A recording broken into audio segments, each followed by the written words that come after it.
Thank you. I wish I'd brought a presentation. I was told I was going to be interviewed, so I'll interview myself. Maybe the others would like to interview, or maybe you have questions. A bit like Margaret Newman, I'm going to talk a little bit retrospectively. I have just been introduced as a professor of art history at Columbia University, and indeed I am.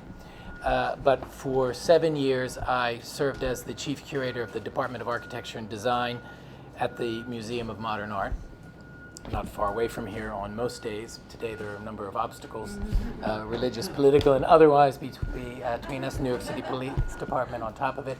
So like Margaret, I'm going to look a little bit retrospectively at that. And it was, I didn't even know I was going to be with you, but we could have a very fascinating conversation, because I think there are a number of themes that have already come up in these presentations between poetic reflection on the relationship of the individual to the larger group, to the notion of art as not only an activism that goes out in a sort of institutional breaking of boundaries and becomes a catalyst for the possibility of interactions between people. And what was most striking on your slides, almost always the artists were interacting with an audience, and the object was not the object in an art museum, but almost a kind of somewhere between an act of exchange and a sort of shaman that was going to transform something quotidian into the possibility of interaction and reflection in places least expected. So how in the world would I bring some of these very interesting thoughts and these very provocative practices into the august, sometimes highly controversial, and very powerful institution of the Museum of Modern Art? One thing that struck me in going there as a professor and an architectural historian, used to the role of being in a classroom with a small number of students, the thoughts and the work that you're all doing on the large theme of cultural diplomacy, that were reactions to the idea, this is terrifying, all these people I don't know, but wow, what an audience, I need to take advantage of this. How, and along with it, the question, how is it possible in the world of the internet, when anybody can see any work of art they want? Google has now scanned most of the masterworks in major collections. There's really no need to go and look at them. The guards won't let you get anywhere near them. On Google, you can approach them like a surgeon and go into the interstices between the brushstrokes. Likewise, why would you put on an architecture display? It's nearly impossible to exhibit architecture. You have to show drawings, models, things that are sometimes difficult for people to understand, whereas they can get quite excited about a building that they encounter in the city or in the landscape. Why would you even try to do the impossible and use the museum as a place to showcase that, when anybody can go on the internet, and if you're really bored right now, you can just look up any building you want, you can tour it, you can read about it, you could probably even write an analysis of it while I'm speaking from your personal device, your iPhone or whatever. So what are all these people doing in the museum when they don't need to be there? Captive audience, how can we use them more creatively than putting things on pedestals for them to admire? So I'm just going to very briefly talk about two projects.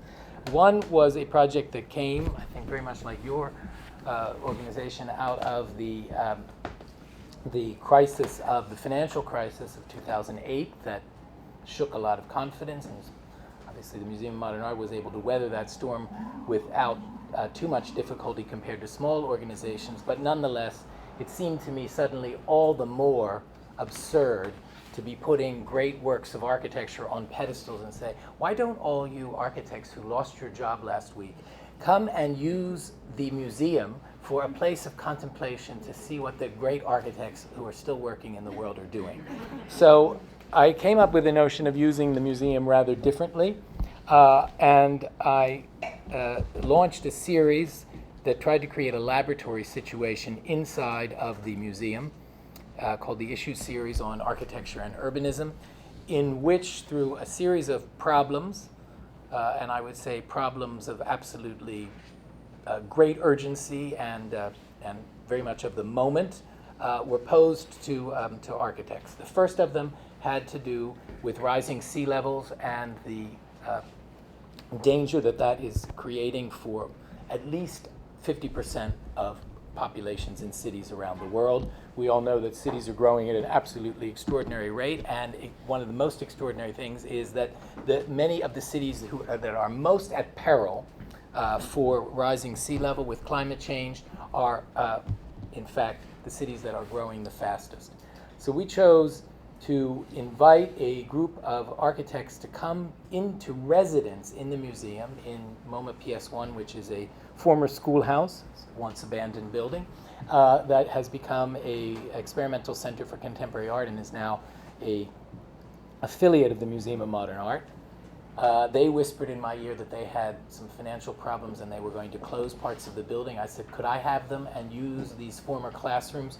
We will install interdisciplinary teams and we'll ask architects to come in and work on a part of New York City and try to reconceptualize it in such a way that it might become a vibrant but also a resilient place in the face of rising sea levels.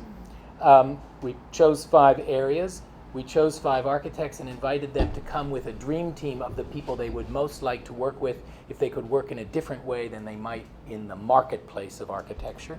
And so they came in with environmentalists, landscape designers, hydrologists, and began to work on this problem. The results were exhibited, they were published, they're on the internet. If you're interested, you can go and Google rising currents and you will very quickly get to this project. But I think the dimension of the experiment that's interesting to think about, and is interesting to think about as the museum as a place for different types of audiences and for cultural diplomacy, is that it was the process of thinking through the problem that was what was made available and on display. So from the moment that these teams took up residence in MoMA PS1, we began to organize days in which the public could come in and see their work, hear presentations, ask them questions, see the work in process, because not only did I hope that they were working in ways that were innovative for them and would have innovative results for not only this city, but cities in general. It's a theme that we thought also connected, was the idea of taking very local situations, but in any large city, any local situation is not only connected to a global network, but has global implications.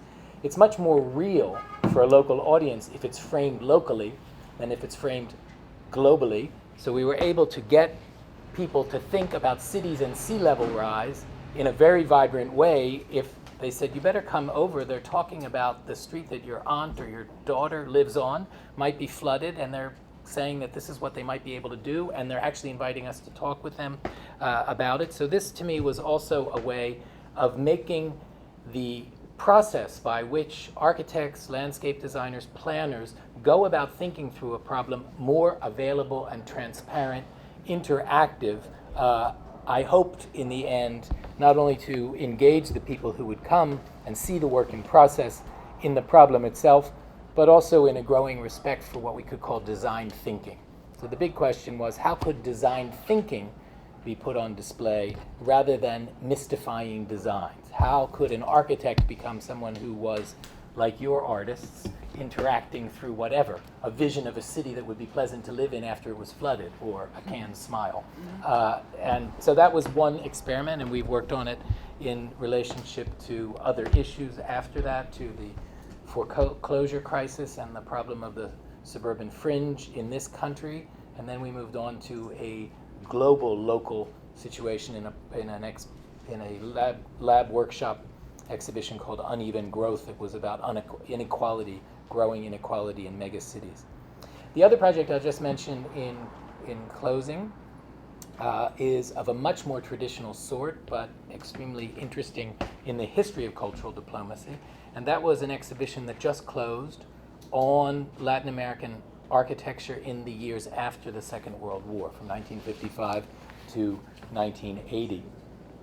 In the 1940s and 1950s, the Museum of Modern Art was very involved with Latin America, and anyone interested in cultural diplomacy and in the politics of cultural diplomacy would want to look at the relationship of the Museum of Modern Art to the Rockefeller family, to the petroleum industry, to the State Department, and to understand the ways in which those combined interests had all of the bright sides and also all of the dark sides of cultural diplomacy wrapped up in them. And what I'm interested in a historian is how profoundly they have left their traces on the stories that we know about the cultural involvement with architecture and city building in Latin American countries in those decades.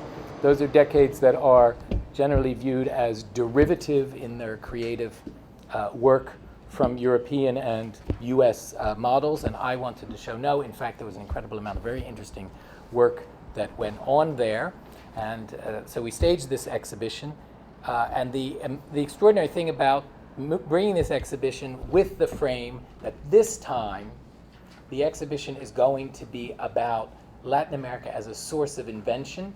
We had a very interesting debate, both art historical and I think cultural diplomacy-wise, a big debate with my Latin American colleagues with whom I prepared this show over the word influence. And we decided we would not use the word influence because we were not interested that so-and-so's building in Brazil was influenced by something in London, or so-and-so's building in Peru was a derivative of something that was done in New York, but rather we would turn it around and say, this architect in Peru was very interested in what was going on in other places in the world, and from that interest resulted this work. So that even that debate over interest versus influence, I think, could become a very interesting roundtable or session of work for thinking about cultural diplomacy. The exhibition is over, the book is published, now it's itself part of history, but the interesting thing is that I am now spending my time going to symposia like this in Latin American countries to discuss the impact of that exhibition. So both of those are quite different from your reaching out, going into the neighborhood. This is taking a very powerful institution and trying to think how its magnetic power can be used to challenge things and to lead to other types of conversations, whether they be on rewriting histories that might have old cultural politics written right into them, or whether they are on engaging people with the importance of architectural and spatial design in having a stake in their own destiny. So I'll stop there. All that free association. Thank you very much.